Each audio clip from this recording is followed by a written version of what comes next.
President Duterte's plan to... I am not in favor. I strongly reject his proposal. All right. Okay, Senator Tulfo, you have the floor.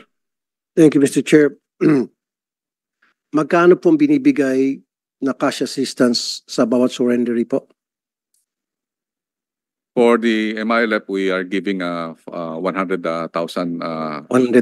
unconditional cash transfer. 100,000. Okay. Ilan po yung surrendery? We term it decommissioned, Your Honor. Hindi, ilan po yung nag-surrender na nabigyan ng 100,000 each? 26,132. 26,132. Ilan po yung baril? We have 4,625.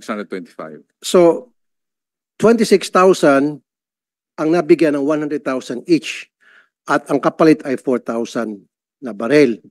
Hindi ho ba kayo nag-conduct na investigation bakit ganito kalaking discrepancy? At ano po naging result ng inyong investigation? At meron ho bang nanagot? Meron ho bang nasibak? Sir, actually, sir, that's our demand to the implementing panel, considering that, as we have said, we have a security job. Sorry, sir. Sorry. Ang tanong ko po, nag-conduct na ho ba kayo ng investigation? Kasi ang laking pera po dito and discrepancy. 26 versus 4,000. We're talking about the hundreds of millions na dito siguro. Sir, we investigated the documents of our agreement and we have not seen any document that... Kaya nga po, yung nag-disburse ng nagbigay ng pera, 100,000 each surrender na umabot ng 26,000, sino po yun? Sino-sino yun? Kasi ang gagawin nyo lang po, 26,000, 100,000 each. 2.6 billion. Tapos 4,000 lang yung baril na, di ba kapalit yan baril, di ba? So, sino ho yung namigay ng pera, nag-abot ng pera, nag-process ng mga surrender? It was the DSWD who processed, but the IDB... No, it should not be the DSWD. Dapat kayo po sa military para kayo po nagbe-bet to make sure na ito'y talagang surrendery. Di ba? Bago nyo sana bigyan ng pera, nasa inyong baril. Pera kapalit ng baril. 100,000 po itong pinag-usapan natin, hindi po ito 1,000. Based on the agreement, Your Honors, we have commissioned the International Decommissioning Body, Kaya nga po, including the Armed Forces of the Philippines. kaya nga po, sino nga po itong members, itong mga membro ng body? Ulitin ko pong tanong ko huwag na tayo magpaikot-ikot, sir.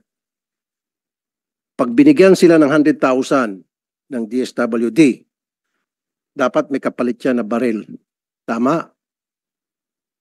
This is not the Hindi sir, ganun dapat talaga, di ba? Dapat nag-match. Ba't ka magsusurrender kung wala ka namang baril? Kung magawa-gawa lang ng istorya na ako ay MILF. Your Honor, we are implementing the peace agreement. The peace agreement does not specify. Well, then sir, ba't kayo pumayag? Then wag nyo sana i-release yung 100,000. Di ba sir? Ganun lang kasimple. Hindi nyo sana ni-release yung 100,000 doon sa nagsusurrender na walang baril na kapalit. Ganun lang po yun eh. Kasi kung hindi natin implement yung ganung klaseng polisiya, anybody can come to you and said, ako po yung magsusurrender, ako po yung MILF. Ganun ba? Halika, ito yung 100,000. Punta ka sa DSWD, ito yung papel na pakita mo doon para bigyan 100,000. So, naglulukuhan po tayo. 2.6 billion unaccounted for. Saan po napunta to? Kasi kung ganito rin lang, ako po isa sa mga gagawa ng hakbang na bawasan po yung budget ninyo from 7 billion, tumaas pa nga kayo, 1 point something billion. You started with 1.9 billion, now 7 billion. Sa kabila nitong kapalpakan na nangyari. Nabigyan pa kayo ng increase, kumbaga, ang kakapal naman po ng mukha nyo dyan. Sorry ha, ang kakapal ng mukha nyo. Meron na nangyaring anomalya. Para sa akin, this is a big anomaly. May nangyari ng anomalya, may gana pa kayong humingi ng increase. Baka next year, hingit pa kayo, gawin nyo pang 12 billion. Gawin na natin 50 billion. Gusto mo, 100 billion na lang. Sir, the agreement was made during the time of President Aquino. And we are just implementing the... Oo nga po, sir.